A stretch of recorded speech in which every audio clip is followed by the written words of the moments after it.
Kesehatan, Saudara Puskesmas Sungai Durian, Kecamatan Sintang mendata usia 10 hingga 18 tahun rentan terkena infeksi menular seksual. Pergaulan bebas diduga menjadi salah satu penyebab usia pelajar terkena IMS.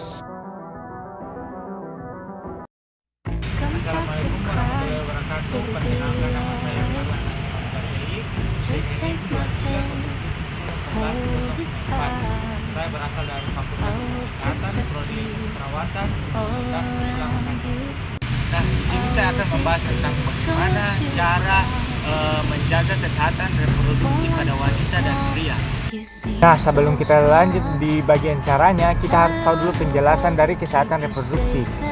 Kesehatan reproduksi merupakan kondisi kesehatan yang menyangkut masalah kesehatan organ reproduksi yang kesiapannya dimulai sejak remaja, ditandai oleh haid pertama kali pada remaja perempuan dan mimpi basah bagi remaja laki-laki. Sistem produksi sendiri diperlukan bagi makhluk hidup untuk menghasilkan, melindungi, serta mengangkut sel telur dan sperma. Nah, itu tadi penjelasan dari apa itu sistem reproduksi. Sekarang kita masuk di cara menjaga organ reproduksi. Yang pertama itu pakai handuk yang lembut, kering, basah dan tidak berbau atau lembab.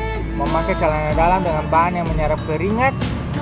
Pakai dalam atau CD diganti minimal 2 kali sehari. Pastikan area organ intim selalu dalam keadaan kering dan tidak lembab.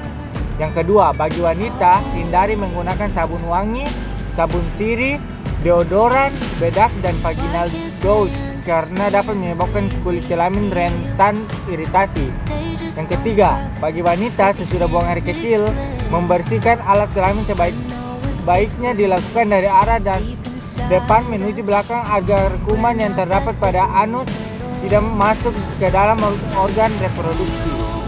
Lanjut yang keempat, bagi wanita yang memasuki menstruasi sebaiknya memperhatikan kebersihan alat reproduksi saat menstruasi.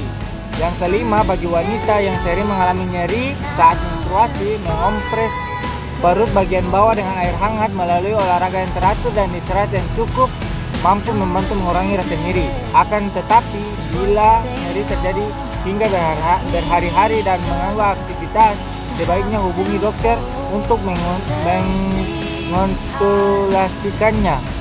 Yang keenam, bagi laki-laki dianjurkan untuk dihitan atau disunat agar mencegah terjadinya infeksi bakteri di penis. Nah, yang ketujuh, bagi laki-laki berhenti merokok. Yang kedelapan, tidak mengonsumsi minuman beralkohol. Yang kesembilan, bagi laki-laki menjaga testis. Yang kesepuluh, hindari perilaku seks tidak aman karena itu dapat membahayakan. Sekarang kita lanjut ada beberapa penyakit organ reproduksi. Yang pertama itu ada endometriosis. Penyakit ini terjadi ketika jaringan yang membentuk lapisan dalam dinding rahim tumbuh di tempat lain di dalam tubuh.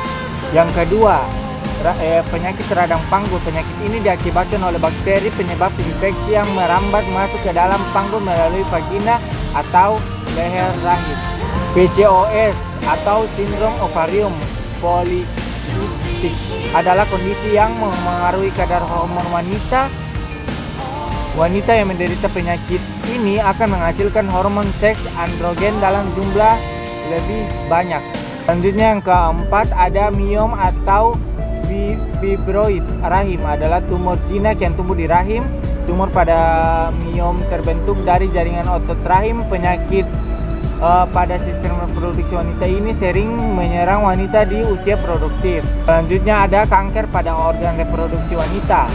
Kanker pada organ reproduksi wanita dikenal dengan istilah kanker ginekologi. Beberapa jenis kanker ginekologi adalah kanker rahim, kanker mulut rahim, kanker ovarium, dan kanker vagina.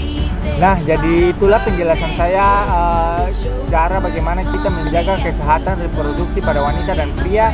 Jadi kita dapat bisa simpulkan di materi tadi bahwa menjaga kesehatan organ reproduksi merupakan hal yang penting karena terkait dengan bagaimana kita menjamin keberlangsungan hidup manusia dari generasi ke generasi, sehingga generasi berikutnya bisa lebih berkualitas dibanding dengan generasi pada saat ini. Bahwa dengan memahami kesehatan reproduksi dengan baik, kita bisa menghindari penyakit yang bisa ditimbulkan seperti infeksi menular seksual dan bisa bisa mencegah terjadinya infertilitas. Baik, sekian begitu dari saya. Wallahu muwaffiq ila aqwamit thoriq. Wassalamualaikum warahmatullahi wabarakatuh.